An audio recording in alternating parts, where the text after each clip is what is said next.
बहुत सारे बच्चे क्लास 12 हिंदी के ये 3 चैप्टर दोस्तों मिस कर देते हैं, जिससे उनका 2 से 3 ऑब्जेक्टिव छूट जाता है बोर्ड एग्जाम में। बहुत सारे बच्चे को तो इसके बारे में पता भी नहीं होता है। तो आज की इस वीडियो में मैं दोस्तों इसको आपको याद भी करवाऊंगा और ये भी बताऊंगा कि इस 3 चैप्टर से कितने क्वेश्चन आते हैं हर साल। तो देखिए यहाँ पर ये 3 चैप्टर प्रतिमूर्ति में आता है, जिसमें पहला चैप्टर हमारा दोस्तों रस्सी का टुकड़ा, इससे भी देखिए 23 में 2 क्वेश्चन आ चुका है। उसके बाद दोस्तों हमारा दूसरा का चैप्टर का नाम है क्लर्क की मौत, इससे भी देखिए 2023 में 2 क्वेश्चन आ चुका है। तो मान के चलिए दोस्तों इधर 3 चैप्टर से ही 5 से 6 क्वेश्चन आपका पूछा जाता है। तो बहुत सारे बच्चे नहीं पढ़ते हैं, उनको लगता है कि इनसे नहीं आएगा, लेकिन इससे भी आता है दोस्तों। और बहुत ही आसान आसान इससे क्वेश्चन होता है, ज़्यादा नहीं, बस 10-10 क्वेश्चन है। कुल मिला के 30 से 35 क्वेश्चन ही होगा इस 3 चैप्टर को मिलाकर। तो आज के इस वीडियो में मैं इन्हीं सभी को याद करवाने वाला हूं दोस्तों। आप इसको अच्छे से बस सुन भी लेंगे तो आपको याद हो जाएगा। ऐसे तो मैं इसका पीडीएफ टेलीग्राम में डाल दूंगा, यहाँ पर देखिए मिल जाएगा आंसर, लेकिन नीचे वाला में आंसर नहीं है। तो पहले आप इसे एक बार अच्छे से पढ़ लीजिए, याद कर लीजिए, फिर दोहराने के लिए आपको पीडीएफ टेलीग्राम पे मिल जाएगा। लिंक आपको डिस्क्रिप्शन में दे दिया गया है। तो देखिए यहाँ पर आपको बस ध्यान से सुनना दोस्तों। मैं 1-2 क्वेश्चन को 2 बार पढ़ूंगा, जिससे आपको कंठस्थ याद हो जाए। पहला चैप्टर क्या है, रस्सी का टुकड़ा। तो यहाँ पर बोला जा रहा है कि पहले अपने लेखन में पोसामा में कैसे समाज में चाल चरित्र को बेपदरा किया है। तो इसका आंसर दोस्तों क्या हो जाएगा, ऑप्शन यहाँ पर बी वाला सही आंसर हो जाएगा, बुजुर्ग। तो इसका जब आप जो चैप्टर में दिया गया कहानी दोस्तों तब अच्छे से समझ में आएगा, लेकिन आप इसी तरह भी पढ़ लेते हैं तो आपको बहुत कुछ याद रहेगा एग्जाम तक। एग्जाम से भी पहले एक बार रिपीट कर लीजिएगा। यहाँ पर दूसरा क्वेश्चन कह रहा है किसका बटुआ बेंजीवेल सड़क पर गिर गया था। तो यहाँ पर दोस्तों एक बटुआ था जो कि गिर गया था, किसका गिर गया था, मैत्र होम, यहाँ पर मैत्र होम ब्रेक का। तो इसका जो सही आंसर हो जाएगा वो ऑप्शन ए वाला सही आंसर हो जाएगा। तीसरा में कह रहा है कि मुसाफा कहाँ के थे। ये कहाँ के थे दोस्तों, तो फ्रांस के थे। यहाँ पर जो ऑप्शन बी वाला है ये हमारा सही आंसर हो जाएगा। अगला चौथा नंबर क्वेश्चन में कह रहा है रस्सी का टुकड़ा के रचनाकार है।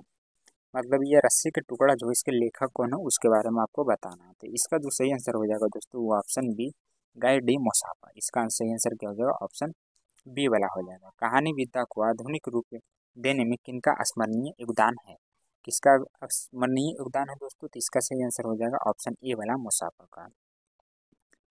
अगला छठा नंबर में क्या कह रहा है कि 1870 से 90 के बीच में मोसाफा की लगभग कितनी कहानियाँ प्रकाशित हुई थी।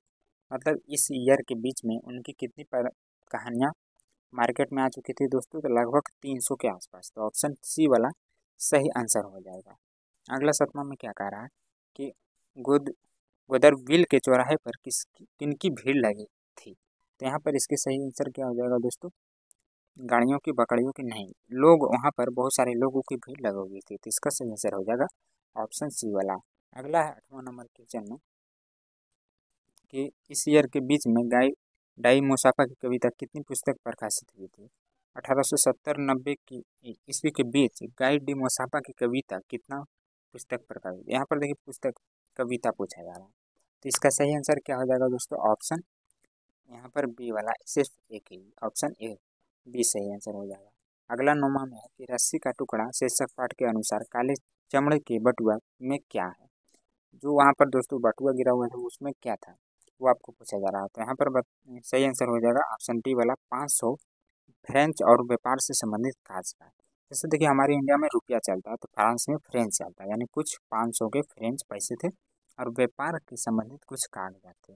तो पहला चैप्टर आपका क्लियर हुआ दोस्तों। अगर आप इतना अच्छे से पढ़ लेते तो 1-2 क्वेश्चन तो आपका जरूर टकरा जाएगा उतना से।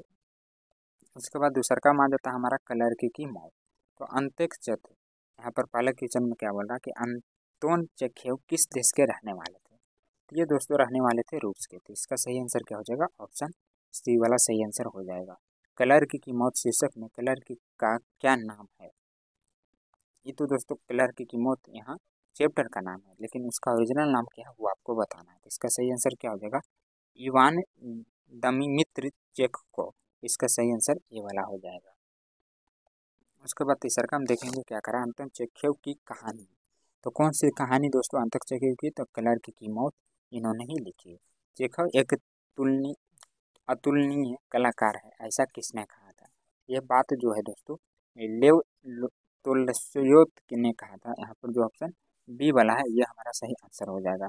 क्लर्क की मौत के रचनाकार है। तो अभी मैंने बताया दोस्तों इसके रचनाकार कौन है, अंतोन चेखोव इसका सही आंसर हो जाएगा। अगला क्वेश्चन है कि महान रूसी कथाकार कौन है, जो रूस के महान कथाकार है दोस्तों वो कौन है उसके बारे में बताना है। तो इसका सही आंसर क्या हो जाएगा, लेव तोल्स्टॉय।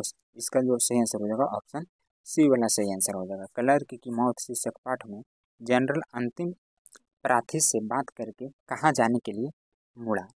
तो कहाँ जाने के लिए मुड़ा दोस्तों, इसका जो सही आंसर हो जाएगा ऑप्शन सी वाला सही आंसर हो जाएगा, निजी कमरे की ओर जाने के लिए मुड़ा। ऑप्शन सी वाला सही आंसर हो जाएगा।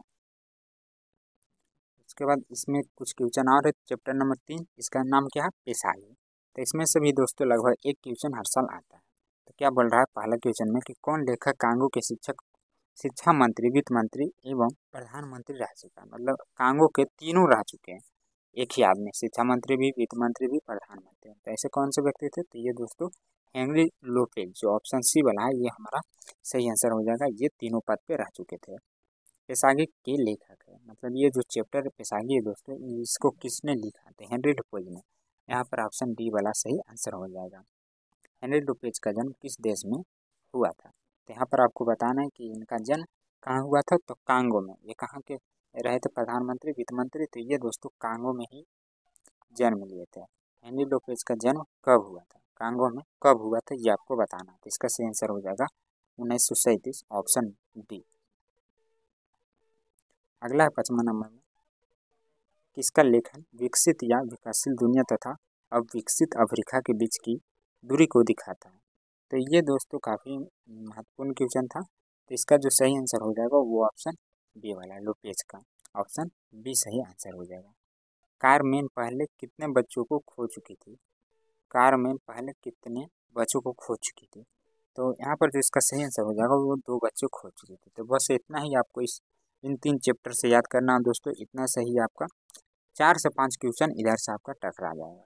बहुत सारे बच्चे नहीं पढ़ते हैं तो वही गलती कर देते हैं, जिससे उनका हिंदी ऑब्जेक्टिव में नंबर कम जाता है। तो आपको कैसा लगा दोस्तों, आप एक बार कमेंट करके ज़रूर बताइएगा। इसी तरह अब इधर ख़त्म हो गया तो अब व्याकरण का आने वाला है इम्पोर्टेंट, जो जिससे सबसे ज़्यादा ऑब्जेक्टिव पूछा जाता है हमारे बोर्ड एग्जाम में, तो उन्हीं का सब आपको बताया जाएगा। तो वीडियो को लाइक और चैनल को सब्सक्राइब जरूर कर ले ताकि हर वीडियो का नोटिफिकेशन सबसे पहले आप पर पहुँचे।